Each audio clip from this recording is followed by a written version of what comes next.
The prosecution and defense are continuing to battle it out when it comes to Sean Combs' bail and pretrial detention. We're going to break down some new filings in this case. Could Sean Combs be set free? Welcome to Sidebar, presented by Law&Crime. I'm Jesse Weber.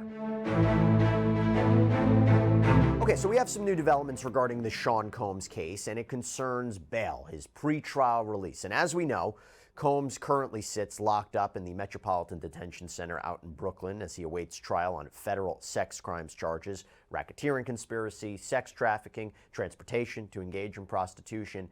And he is sitting there because he was denied bail twice. This is despite offering a bail package of $50 million, home confinement, a security team to monitor him, essentially 24/7, visitor logs provided to the court, no telephone or internet access, limited visitors coming to that property. Now, the problem for Sean Combs is that the courts were persuaded by the prosecution's argument. The gravity of Combs' allegations, the weight of the evidence, the potential danger he is to society, the risk of flight, and the allegations that he had been improperly contacting witnesses. Now, Combs appealed the latest decision to deny him bail. He appealed it to a higher court in New York. It's called the Second Circuit Court of Appeals. Now, in Combs' bail motion, and we've talked about this on a previous sidebar, so I'm going to get to this before I get into the new stuff, but they wrote, this case does involve extreme and unusual circumstances, but none that typically foreclose bail or warrant forcing Sean Combs to defend himself from a prison cell. What is extreme and unusual about this case is that Mr. Combs was detained immediately after he was charged. It goes on to say, the sensationalism surrounding his arrest has distorted the bail analysis. Mr. Combs was not released pending trial, even though he offered to comply with restrictive conditions that would have prevented any conceivable risk of flight or danger. Now, in this motion, Combs denies the government's accusations of obstruction. His attorneys concede that, yes, he spoke with people about the civil lawsuits that he was facing. Remember, he's been hit with a number of lawsuits, people claiming they were abused by him.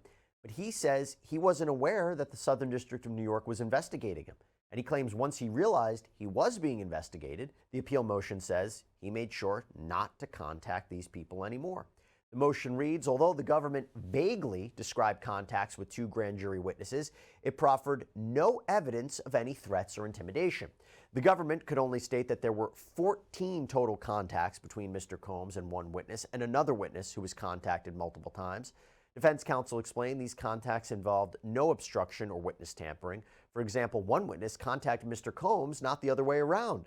She reached out to Mr. Combs and told him, I'm a grand jury witness. After Mr. Combs informed defense counsel, he was instructed not to contact the witness anymore and didn't.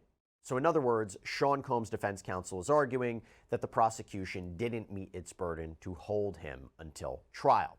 By the way, I got to say, we plan to continue to follow all aspects of this Sean Combs saga as it progresses. And because of the support that we get from our incredible sponsors, that helps us to keep on doing this. So I want to call out one right now for you, our amazing partner, Morgan & Morgan. This is America's largest injury law firm. Look, here's the deal. If you're injured, you got to know what your legal rights are and whether you can be compensated. And Morgan has a dedicated team of over 1,000 attorneys, case specialists, paralegals, investigators. They have an incredible track record of multi-million-dollar verdicts and settlements. I'll give you recent examples. $6.8 million in New York, $12 million in Florida, $26 million in Philadelphia. All of these, mind you, considerably higher than the highest insurance offers in these cases. There's no upfront fee. The whole process can be done straight from your smartphone. So if you're injured, you can easily start a claim at forthepeople.com/LC Sidebar. Okay, so what's the latest? Well, the prosecution responded to this. They are opposing this defense motion. And at the very beginning of their filing, they lay out the status of the case, right? The arrest, the indictment, what has been happening with bail. But they also re-emphasize the allegations and the charges against Sean Combs. So to set the stage, they say, as alleged, Combs and other members and associates of the racketeering enterprise, wielded the power and prestige of Combs' reputation in the entertainment industry to commit federal crimes, including racketeering, sex trafficking, and other offenses, including crimes of violence. From at least 2009 through 2024, Combs used force, threats of force, and coercion to cause female victims to engage in sexual activity, which included sex acts with male commercial sex workers that Combs referred to as freak-offs. Freak-offs, which sometimes lasted days, were elaborate sex performances that Combs directed, they say he pleasured himself during, and often electronically recorded. Combs ensured that female victims participated in freak-offs through coercion and violence, including by supplying female victims with controlled substances, subjecting female victims to physical, emotional, and verbal abuse, controlling female victims' careers, livelihoods, housing, and threatening to disseminate recordings of freak-offs. And after highlighting how serious these charges are, the prosecutors then focused on what happened at the other bail hearings in front of two other judges. Now, specifically, when talking about the second bail hearing in front of District Court Judge Andrew Carter, one of the main pieces of evidence to demonstrate that Combs is a danger to society and shouldn't be released is the 2016 videotape that was published by CNN earlier this year of Combs appearing to beat his ex-girlfriend Cassandra Ventura in a hotel hallway. And prosecutors say that even though Combs tried to say, hey, look, this had nothing to do with a freak-off, this was about a domestic spat, about infidelity, the government writes, based on multiple sources of evidence, the government proffered that immediately prior to Combs' assault of the victim, there was a male commercial sex worker in the hotel room with Combs and the victim, who remained inside the hotel room during the assault. Makes me think that that person is probably going to testify at an upcoming trial. Maybe that person was caught on surveillance footage. It goes on to say, the government then read text messages between Combs and the victim, which confirmed the victim's severe injuries. The government highlighted text messages sent by Combs himself immediately after the assault, suggesting that Combs feared a law enforcement response, including the following: call me, the cops are here, and yo, please call, I'm surrounded. The government emphasized that whatever the context, the undisputed conduct captured on video, punching, kicking, and dragging the victim, underscored Combs' dangerousness. And prosecutors double down on what happened in this 2016 video. They write, with respect to the March 2016 incident at the Intercontinental Hotel, Combs' counsel characterized the relationship between the victim and Combs as very loving, and freak-offs as a sought-after special part of the relationship.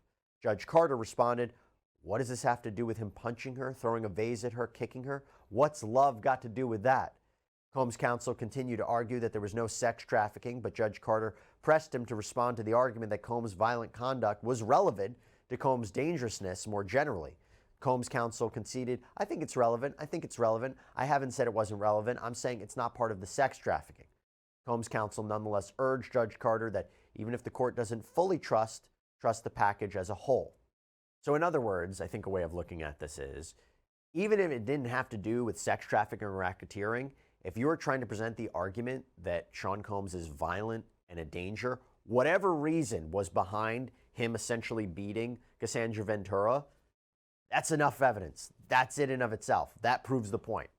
And prosecutors also explained how Judge Carter was especially troubled by the allegations that Combs was reaching out to witnesses, including witnesses who received grand jury subpoenas, that he was engaging in witness tampering, that he was engaging in obstruction.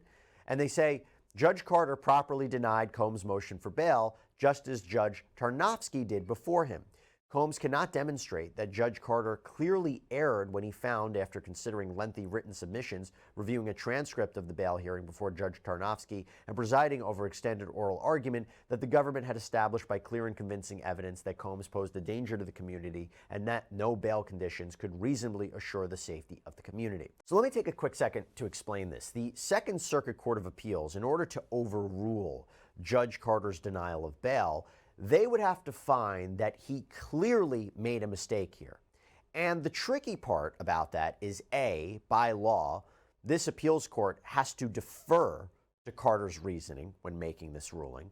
And B, essentially, they would have to find that the government hasn't established, by something we call clear and convincing evidence, that Combs was a danger to the community or that he would threaten or injure or intimidate a witness. The government has the burden. Yes, the government has the burden, true. But clear and convincing evidence, that is a low standard under the law. It is a lower bar for the government to cross than, let's say, beyond a reasonable doubt. Basically, the government has to show that there is a high probability of this. And here, given these specific charges, prosecutors say by law, there is a presumption that he should be detained. There is a presumption that the defendant is a danger and can't be out on bail. But they also explain that the defendant has a limited burden of production to rebut that presumption. But they also write, even where a defendant produces sufficient evidence to rebut the statutory presumption of detention, the presumption doesn't disappear. Instead, it becomes a factor to be weighed and considered like all the others in deciding whether to release the defendant. And that's going to be important in a minute. But first, federal prosecutors argue that Judge Carter's finding that Sean Combs is a danger, it was supported by clear and convincing evidence. They say Combs is ignoring the charges he faces and the strength of the evidence. They write, quote, as alleged, since at least 2008, Combs has engaged in serious acts of violence, including forcing and coercing women to participate in sex acts with commercial sex workers by using physical force, financial pressure, emotional abuse, narcotics. They continue, although Combs claims on appeal, as he did below, that the freak-offs involved adults voluntarily engaging in consensual sex, the grand jury found probable cause otherwise, and the district court properly credited the allegations in the indictment and the government's detailed evidentiary proffers. Moreover, undisputed video evidence corroborated that Combs used brutal violence against his victims, including by hitting, punching, kicking, and dragging them. And more specifically, when it came to that 2016 video, they write, even if the evidence did not support the conclusion that Combs' assault at the Intercontinental Hotel was related to sex trafficking, which it did, Combs' counsel conceded that Combs' violent conduct against women was nonetheless relevant to his dangerousness. Bottom line here, whether he struck Ventura because of sex trafficking or a domestic dispute, the argument is he's still violent, he's still dangerous. That's all that matters. Now, when it comes to obstruction, the government writes, in arguing that evidence of obstruction was thin and that the government provided no basis to believe that Combs tampered with witnesses, Combs primarily quibbles with the strength of the government's evidence that Combs made inappropriate contact with government witnesses, but Combs ignores altogether the serious and substantial allegations of obstruction, bribery, and witness tampering charged in the indictment as part of Combs' pattern of racketeering activity that amply supported Judge Carter's determination. So sort of using their allegations in the indictment to support the claim that he was reaching out to witnesses. Now, the government continues, the facts, including Combs' text messages that the cops are there, supported the inference that Combs wanted to destroy the hotel surveillance video to avoid prosecution for a vicious assault. And while Combs argues that witness contacts were minimally relevant or entirely innocuous because they concerned civil suits, the suits alleged years of physical and sexual abuse, including sex trafficking, allegations that Combs was plainly aware could subject him to criminal prosecution and investigation. Moreover, as the government made clear, Combs continued to contact witnesses, including witnesses who have received grand jury subpoenas into the summer of 2024, when he undoubtedly knew about the government's criminal investigation. Now, from there, the prosecution argues that Judge Carter didn't make a clear error or mistake when he rejected Combs' proposed bail package that I described earlier. Why? Well, they argue the government established that Combs used methodical and sophisticated means to silence and intimidate witnesses throughout the racketeering conspiracy and during the government's investigation.